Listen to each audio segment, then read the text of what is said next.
Hello, very good evening students. मुझे पता है मैं ये लेक्चर काफ़ी लेट अपलोड कर रही हूँ। काफ़ी सारे स्टूडेंट्स के रिक्वेस्ट में अपलोड कर रही हूँ। इसका पार्ट 1 आप लोगों ने ज़रूर देखा होगा और अगर नहीं देखा है तो नीचे लिंक है, आप देख लीजिएगा। ठीक है, तो मैं आगे बढ़ती हूँ इस चैप्टर में, ऑर्गेनिजम्स एंड पॉपुलेशन पार्ट 2 में। तो इस चैप्टर में, इस लेक्चर में हम स्पेसिफिकली बात करेंगे इंटरैक्शन की। हमने लास्ट लेक्चर में चैप्टर के काफी सारे पॉइंट्स डिस्कस कर लिए थे, एक बड़ा हिस्सा हमने डिस्कस कर लिया था। अब हम इसमें क्या देखेंगे, सिर्फ इंटरैक्शन की बात करेंगे। ठीक है, so let's begin. Last time के लेक्चर में से छोटा सा कॉन्सेप्ट यहाँ पे हम लेते हैं एज डिस्ट्रीब्यूशन का। अगर मैं एज डिस्ट्रीब्यूशन की बात करूं तो जैसे कि हमने पॉपुलेशन की बात की थी, अब पॉपुलेशन में जो पूरी 100% पॉपुलेशन है, ये ना तो पूरी चाइल्डिश है, ना तो यंग है, ना तो ओल्ड है। इसमें हर तबके के लोग हैं, है ना। इसमें जो किड्स है वो भी है, इसमें यंग भी है और इसमें ओल्ड भी है ना। तो ऐसे होता है एज डिस्ट्रीब्यूशन। हम क्या करते हैं, पॉपुलेशन का एज वाइज डिस्ट्रीब्यूट करते हैं। तो प्री रिप्रोडक्टिव एज जो है, तो यहाँ पे हम 0 to 14 ईयर्स ऑफ एज के बच्चों को इंक्लूड करते हैं प्री रिप्रोडक्टिव एज में। रिप्रोडक्टिव एज में हम इंक्लूड करते हैं 15 to 59 ईयर्स ऑफ एज वालों को, और 60 एंड अबव होते हैं हमारे पोस्ट रिप्रोडक्टिव एज वाले। अभी लेट मी क्लेरिफाई कि जो रिप्रोडक्टिव एज है, मतलब ये जो हमारा बीच वाला कैटेगरी है, ये अगर स्ट्रॉन्ग है तो इसे भी संभाल लेगा, इसे भी संभाल लेगा। जो हमारा बीच वाला कैटेगरी है रिप्रोडक्टिव एज, अगर ये स्ट्रॉन्ग है तो वो रिप्रोडक्टिव एज को भी संभाल लेगा, वो पोस्ट रिप्रोडक्टिव एज को भी संभाल लेगा, क्योंकि वर्किंग एज, वर्किंग कैटेगरी कौन सा है, यही एज है। अगर मैं एकदम शॉर्ट में एग्जांपल दूं तो हमारे ग्रैंड पेरेंट्स, इसमें आप अपने ग्रैंड पेरेंट्स को रख लीजिए, इसमें आप पेरेंट्स को कंसिडर कर लीजिए, और ये वाले में अपने आप को कंसिडर कर लीजिए। तो मतलब आप और आपके ग्रैंड पेरेंट्स दोनों भी किस पर डिपेंडेंट है, आपके पेरेंट्स पर डिपेंडेंट है। तो अगर आपके पेरेंट्स काफी वेल टू डू है, सेटल्ड है, स्टेबल है, तो दोनों भी क्या हो जाएंगे, संभल जाएंगे। और ये बहुत ही अच्छी बात है कि इंडिया की 70% पॉपुलेशन क्या है, यंग है। We are among one of the youngest population of the world. ठीक है, इसलिए हमारे वर्कफोर्स काफी ज्यादा है, हम बहुत कुछ कर सकते हैं, हम हमारी कंट्री को नए लेवल पर पहुंचा सकते हैं अगर हमको सही अपॉर्चुनिटीज मिले तो, सही गाइडेंस मिले तो। समझ पा रहे हो। अभी एज डिस्ट्रीब्यूशन के हिसाब से अगर हम स्ट्रक्चर ऑफ पॉपुलेशन देखें, तो जैसे हमने डिस्कस किया था कि जो सेंसस है वो हर 10 सालों में एक बार होता है। तो हर सेंसस का एक ज्योमेट्रिकल फिगर बनता है। तो अगर मान लो कि ये वाला जो टाइप 1 वाला अगर हमारा ज्योमेट्रिकल फिगर बना, तो फॉर एग्जाम्पल अगर मैं यहाँ पे लिखती हूँ कि ये पोस्ट रिप्रोडक्टिव एज वाले हैं, ये रिप्रोडक्टिव एज वालों को यहाँ पे प्लेस कर दिया, यहाँ पे फिर रिप्रोडक्टिव एज वालों को प्लेस कर दिया। अगर मान लो इन 5 लोगों ने, just for instance, for example, अगर इन 5 लोगों के जो बच्चे हैं वो इतने हैं, ठीक है, और इनके जो बच्चे हैं वो इतने हैं, तो इससे क्या समझ में आएगा, जब 5 से 10 हुआ, 10 से 20 हुआ, तो आगे फ्यूचर में ये क्या होने जाने वाला है, ये और बढ़ेगा। जो आप बेस देख रहे हो ट्रायंगल, क्या होते जाएगा, बढ़ते जाएगा। तो अगर हमारे पॉपुलेशन की ऐसी ज्योमेट्रिकल फिगर बनता है, तो इसका मतलब जो पॉजिटिव ग्रोथ है, मतलब this is ever increasing, the population is ever increasing. क्या हो रही है, पॉपुलेशन बढ़ते ही जा रही है। ठीक है। दूसरा, अगर ऐसा हो टाइप 2 में, तो हम लोग फिर से यहाँ पर पोस्ट रिप्रोडक्टिव एज को प्लेस करेंगे, और यहाँ पे रिप्रोडक्टिव कर दिया और यहाँ पर प्री कर दिया। तो मान लो कि यहाँ पर 5 थे, यहाँ पर 10 है, और यहाँ पर भी 10 है। तो ये जो है ये एकदम काफी स्टेबल चल रहा, तो आगे भी 10 ही है, आगे भी 10 ही है। तो अगर आप देखोगे तो इसका जो बेस है वो एक्सपांड नहीं हो रहा, तो इसको हम क्या बोलेंगे, स्टेबल पॉपुलेशन, जीरो ग्रोथ। ठीक है। और इतना अच्छा नसीब इंडिया का तो बिल्कुल नहीं है। हम हमेशा से कहाँ रहे हैं, जी हाँ, पॉजिटिव ग्रोथ में है। Third one is negative growth और श्रिंकिंग पॉपुलेशन। यहाँ पे भी अगर मैं वैसे ही करूं, यहाँ पे पोस्ट प्लेस किया, यहाँ पे रिप्रोडक्टिव प्लेस किया और यहाँ पर प्री प्लेस किया, तो 5, 8 एंड 6, इससे और क्या होगा, कम 4, 2, है ना। तो यहाँ पे क्या देखने को मिल रही है हमको, negative growth, means population is shrinking. Population क्या होते जा रही है, कम हो रही है।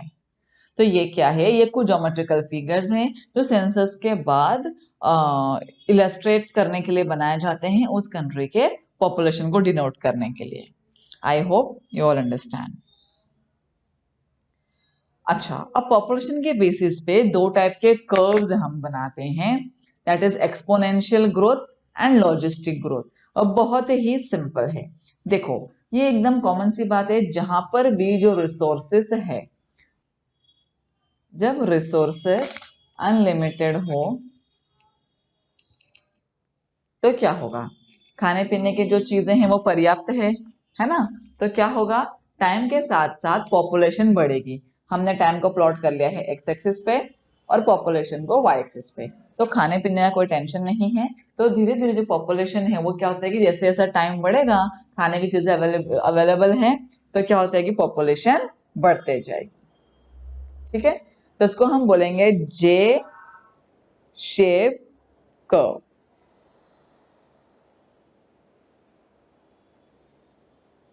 Okay, then logistic growth.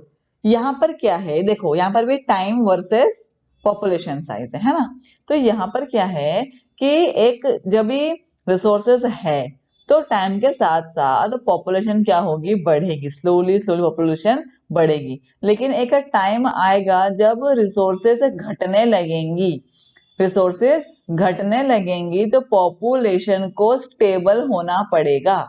क्या होना पड़ेगा, स्टेबल होना पड़ेगा। मतलब कि जो कैरिंग कैपेसिटी है, वो जो भी एरिया हो या जो भी रीजन हो, वो जो रीजन जितना वो कैरी कर सकता है, जितना अकोमोडेट कर सकता है, उससे ज्यादा अगर पॉपुलेशन होगी तो वो क्या होने लगेगी, घटने लगेगी। समझ रहे हो। तो इसको नहीं देखते हैं फिलहाल। ये जो कर्व है ये क्या है, एस शेप्ड कर्व। समझ गए।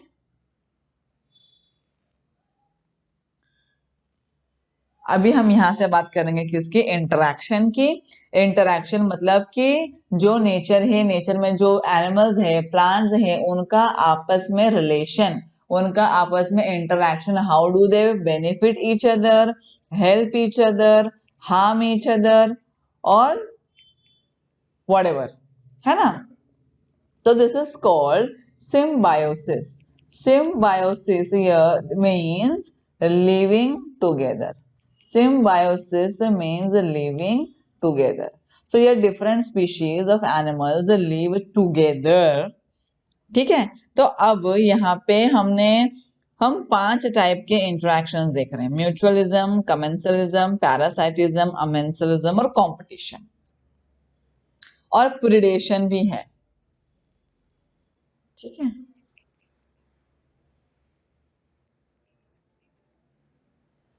सबसे पहले म्यूचुअलिज्म। अभी देखो, जैसे कि आप हैं, आपके फ्रेंड है, ठीक है, तो आप दोनों की शायद आइडियोलॉजीज मिलती है, आप लोग आपस में जमता है, इसलिए आप साथ में हैं, है ना। वैसे ही नेचर में भी बहुत सारी स्पीशीज क्या करती हैं, साथ में रहती हैं। अब यहाँ पर या तो दोनों स्पीशीज को प्रॉफिट हो सकता है, या तो एक को प्रॉफिट एक को लॉस हो सकता है, एक को प्रॉफिट और एक न्यूट्रल हो सकता है ना, या फिर दोनों को लॉस हो सकता है, या फिर एक को लॉस एक न्यूट्रल हो सकता है। ऐसे अलग अलग टाइप के इंटरेक्शंस हो सकते हैं, अलग अलग टाइप के इंटरेक्शन के ये रिजल्ट हो सकते हैं। बात करते हैं म्यूचुअलिज्म की। म्यूचुअलिज्म, देखो ये एक एग्जाम्पल है म्यूचुअलिज्म का। ये जो नाइल क्रोकोडाइल है और ये इजिप्शियन प्लोवर है, ये बर्ड का नाम है इजिप्शियन प्लोवर। ठीक है।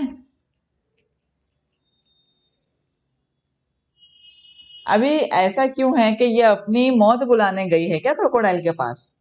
नहीं, ऐसा नहीं है।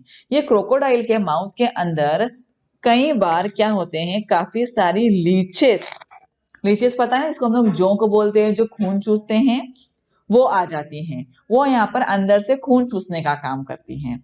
तो ये जो क्रोकोडाइल है, ये ऐसे माउथ ओपन करके इजिप्शियन प्लोवर को अट्रैक्ट करती है। ये इजिप्शियन प्लोवर क्या करती है, क्रोकोडाइल के माउथ में से इन लीचेस को खाती है। अब इसमें क्या हुआ, दोनों भी अलग अलग स्पीशीज है, इसको खाना मिला और क्रोकोडाइल को छुटकारा मिला लीचेस से, राइट। तो ये क्या है, म्यूचुअलिज्म का एग्जांपल है, जहां पे दोनों भी स्पीशीज इंटरेक्ट कर रहे हैं और दोनों भी यहाँ पर विन विन सिचुएशन में है। दोनों का भी क्या हुआ है यहाँ पर, प्रॉफिट। ठीक है, वेरी मच क्लियर। नेक्स्ट है कमेंसलिज्म। कमेंसलिज्म में एक को प्रॉफिट है और एक न्यूट्रल है। देखो ये जो बड़ी फिश है, ठीक है, जो शार्क फिश है काफी बड़ी है, ये जब खाती है तो जो खाने के दौरान जो भी यहाँ से फूड पार्टिकल्स गिरते हैं, फूड पार्टिकल्स गिरते हैं, ठीक है, तो ये जो छोटे छोटे जो फिशेस आपको दिख रही है, जो स्मॉल फिशेस है, ये लोग क्या करते हैं, इसके पेट के नीचे नीचे घूमते रहते हैं, ताकि जब ये बड़ा बड़ा शिकार करे, ये खाए, तो इसके गिरे हुए फूड पार्टिकल से ही खा के ये लोगों का पेट एकदम टाइट हो जाता है। तो मतलब इनको अलग से खाना पानी ढूंढने की जरूरत नहीं है। पॉइंट नंबर 2, शार्क को देख के कोई इनके ऊपर अटैक भी नहीं करता है। पॉइंट नंबर 3, खाने के बाद में जैसे आप देख रहे हो ये वाली को, ये क्या करते हैं, इनके पीठ पे बैठ जाते हैं। जो बड़ी बड़ी फिशेस होती है, ये लोग पूरे ओशन का चक्कर लगाते हैं, तो इनको क्या मिलती है, फ्री में राइड भी मिल जाती है। तो बताओ कितना मजा आया, खाने भी मिला, फिर पीठ पे बैठ जाओ आंटी के, आंटी क्या देगी, घुमाएंगी भी गोल गोल झूला झूला, कितना मजा आएगा। तो ये क्या है, कमेंसलिज्म है, जहाँ पे छोटी फिशेस का क्या हो रहा है, फायदा हो रहा है, खाने का भी और फ्री राइड का भी, और प्रोटेक्शन मिल रही है सो अलग।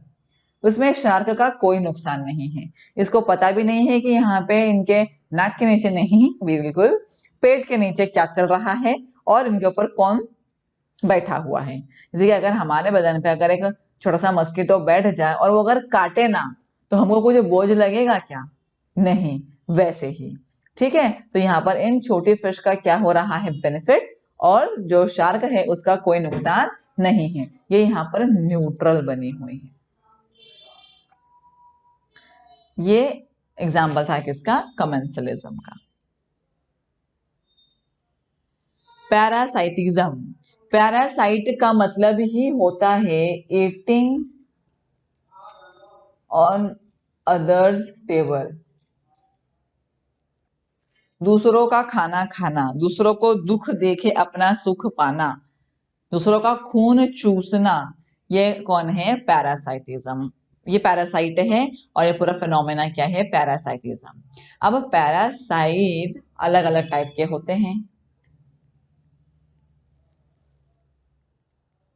एक्टोपैरासाइट होते हैं, एंडोपैरासाइट होते हैं, ब्रूड पैरासाइट होते हैं, क्लेप्टो भी होते हैं, एफी भी होते हैं, एडल्फो भी होते हैं, पर आपके सिलेबस में इतना ज्यादा नहीं है। तो जो एक्टोपैरासाइट है, नाम से समझ में आ रहा है, कोई भी ऐसा पैरासाइट जो होस्ट को बॉडी से बाहर से तकलीफ दे, है ना। अभी होस्ट का मतलब क्या, जैसे कि अगर आपके घर पे कोई मेहमान आता है, तो वो मेहमान क्या है, आपका गेस्ट है। वो मेहमान जो बाहर से आ रहा है वो गेस्ट है, और आप उसका स्वागत कर रहे हैं, आवभगत कर रहे हैं, तो आप कौन है, होस्ट है। आने वाला गेस्ट है, स्वागत करने वाला होस्ट है। मेहमान और मेजबान, क्या कहते हैं हम, मेहमान, और हम अगर हमारे घर कोई आए तो वो है मेहमान, और हम जो उनकी हम खातिरदारी करें, खिदमत करें, तो हम कौन होते हैं, मेजबान। तो वैसे ही यहाँ पर ये कौन है, ये गेस्ट है। कौन सा गेस्ट है, खून चूसने वाले गेस्ट है, और हम कौन है, होस्ट है। तो ये बॉडी के बाहर से अटैक कर रहे हैं, तो ये क्या है, एक्टोपैरासाइट है। वो ये क्या करते हैं, खून चूसते हैं। ठीक है, तो बहुत सारे पैरासाइट्स ऐसे होते हैं कि जिनके पास अपना खुद डाइजेस्टिव सिस्टम भी नहीं होता, क्योंकि ये ऑलरेडी डाइजेस्ट किया हुआ ही खाते हैं, ये खून चूसते हैं, तो हमारे खून में न्यूट्रिएंट तो डाइजेस्ट होने के बाद ही मिक्सअप होते हैं, राइट। तो क्या करते हैं, खून चूसने का काम करते हैं। और सिर्फ एनिमल्स में ही नहीं, प्लांट्स में भी क्या होते हैं, पैरासाइट्स होते हैं।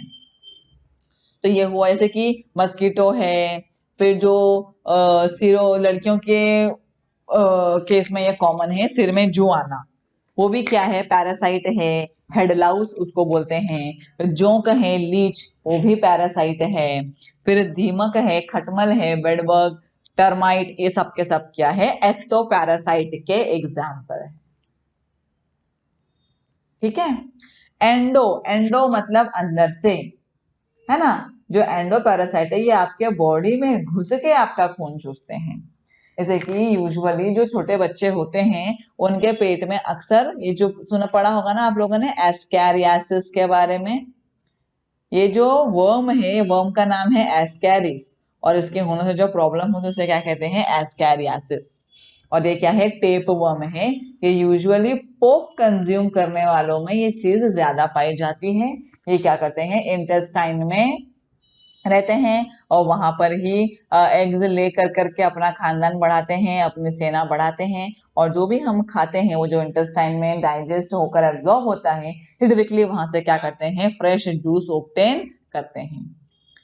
इनके एक्सट्रीम केस में बहुत ही ज्यादा इंसान की हालत खराब हो जाती है, इतनी ज्यादा कि डेथ भी हो सकती है। देन ब्रूड पैरासाइटिज्म, इसमें क्या है, आप देखो यहाँ पर ये सारे जो एग्स है वो डिफरेंट, ये इसे सेम टाइप के हैं, ये एक अलग डिफरेंट टाइप का है। तो इसमें आपने एक स्टोरी सुनी होगी कि जो कोयल है, कोयल थोड़ी सी आलसी टाइप की है। तो वो क्या करती है, जब जो कौवा है कौवे के नेस्ट में जाती है और उसके नेस्ट के उसमें जो अंडे हैं वो अंडों को गिरा देती है। वो सारे वो अंडे गिर के फुट के बच्चे मर जाते हैं और ये अपना एग क्या करती है, उसमें ले करती है, ताकि इसको देख रेख ना करना पड़े। इसको पता है ना, जो भी ये जो बर्ड्स होते हैं ये इंक्यूबेट करते हैं, मतलब ये अंडे पर बैठते हैं, उसको वार्मथ प्रोवाइड करते हैं, उसके बाद वो अंडा हैच होता है। और उसके बाद काफी दिनों तक का इनको मेहनत करनी होती है, पेरेंटल केयर करनी पड़ती है, और जो दाना है वो लाके बच्चों के मुंह में डालना पड़ता है। तो कोयल इन सभी चीजों से बचने के लिए क्या करती है, थोड़ी सी कामचोर जो है, आलसी है, क्या करती है, दूसरे के नेस्ट में अपने अंडे रख के अपनी जान छुड़ा लेती है। तो ये हुआ ब्रूड पैरासाइटिज्म।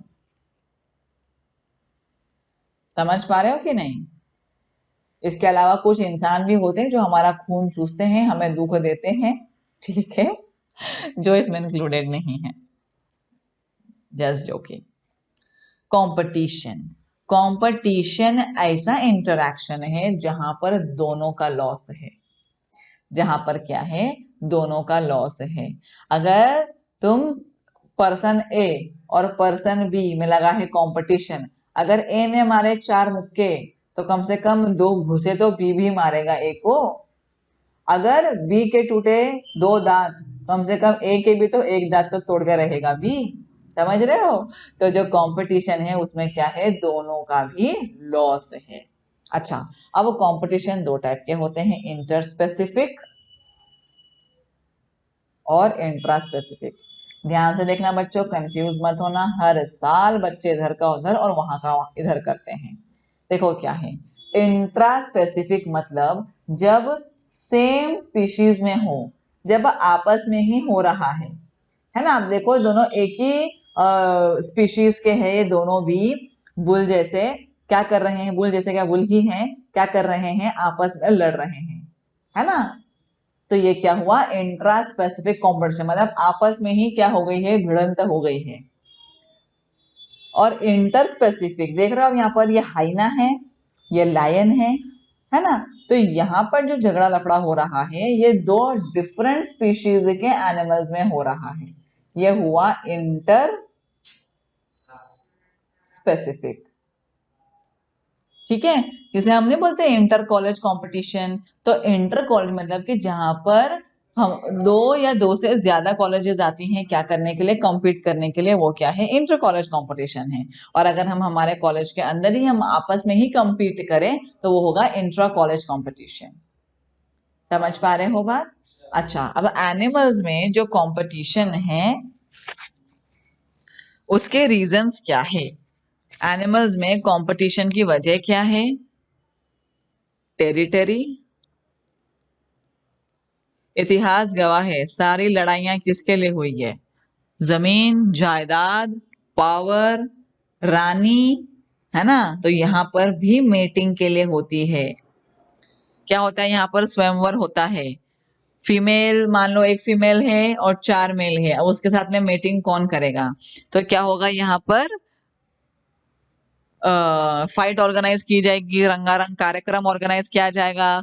जो मेल्स है वो आपस में कम्पीट करेंगे और जो स्ट्रॉन्गेस्ट होगा, जो फीमेल का दिल जीतेगा, वो बनेगा उसका वर। तो यहाँ पर क्या हुआ? स्वयंवर। ठीक है। तो मेटिंग के लिए क्या होता है? कंपटीशन। टेरिटरी के लिए, मेटिंग के लिए, फूड रिसोर्सेस के लिए, ये कुछ रीजन है जिसके लिए क्या होता है? कंपटीशन होता है। ठीक है। और ऐसे वाले केस में इंटरस्पेसिफिक में भी टेरिटरी के लिए होता है। दूसरा कंपटीशन एलिमिनेट करने के लिए, कि देखो अगर एक शिकार है तो इसके पीछे ये भी भाग रहे, ये भी भाग रहे हैं, तो क्या करें? इसको ही हटा दो। या सोचेगा ये इसको ही हटा दो तो अगली बार से शिकार पूरा किसका होगा? मेरा होगा। तो कंपटीशन एलिमिनेट करने के लिए कंपटीशन होता है। ठीक है। अभी आपको ही देख लो, आप लोग 12th में हो, आपको मेडिकल सीट या इंजीनियरिंग सीट के लिए क्या करना है? compete करना है, एग्जाम देने हैं, नीट का, जेडबलई का। क्यों देना है? क्योंकि रिसोर्सेस लिमिटेड है, सीट लिमिटेड है, बच्चे बहुत ज्यादा है, आपस में कंपटीशन होगा और द बेस्ट प्लेयर विन। कौन जीतेगा? जो बेस्ट होगा वही क्या होगा? जीतेगा। समझ पा रहे हो? तो कंपटीशन क्यों होता है? छांटने के लिए। और इसमें कौन सरवाइव करेगा? जो फिटेस्ट होगा, वो जो लड़ पाएगा। समझ रहे हो? तो आपके केस में क्या करना है? मुक्काबाजी करके नहीं लड़ना है, ऐसे लोग लड़ रहे हैं, पढ़ पढ़ के लड़के पछाड़ना है। ठीक है। Then the next is predation. Predation में यहाँ पे एक शिकार है और एक शिकारी है। ये शिकारी है और ये शिकार है। प्रीडेटर और प्रे। यहाँ पे एक का बेनिफिट है और एक का लॉस है। यहाँ पे क्या होगा? ये तो नेचर का रूल है। हमने लोअर स्टैंडर्ड्स में फूड चेन के बारे में सुना हुआ है कि हम सब एक दूसरे पर डिपेंडेंट है। प्रेडेटर्स क्या करते हैं? प्रे के नंबर पे चेक करते हैं, जिसकी वजह से प्रे का पॉपुलेशन नहीं बढ़ पाता, है ना? तो पूरे नेचर में हर कोई ना कोई एंगल से वो शिकारी है और उसको किसी ना किसी का शिकार करना है। और हर दूसरा इंडिविजुअल वो कहीं ना कहीं किसी के लिए वो शिकारी है, किसी के लिए वो शिकार है। तो ऐसे ही क्या चलता है? हमारा नेचर चलता है। समझ पा रहे हो? देखो, ये जो एंटीलोप है या फिर डियर है, डियर पे फीड करते हैं, हंट करते हैं lion, tiger, hyenas, leopard, jaguar. फिर भी इन सब के नंबर से ज्यादा नंबर किसका है? डियर का है, एंटीलोप का है। पॉपुलेशन की बात कर रही हूं मैं, है ना? तो means in spite of predation the number of a prey is comparatively more as compared to predator. This is the provision of nature. समझ पा रहे हो? So I hope तुम लोग को ये समझ में आ गया होगा। ये था पार्ट 2 ऑर्गेनिज्म एंड एनवायरनमेंट का। और I am very sorry for uploading this late. Okay, I hope you all understand. और आपको नेक्स्ट चैप्टर कौन सा चाहिए? Do write me in comments. Thank you. Stay home, stay safe. God bless you all.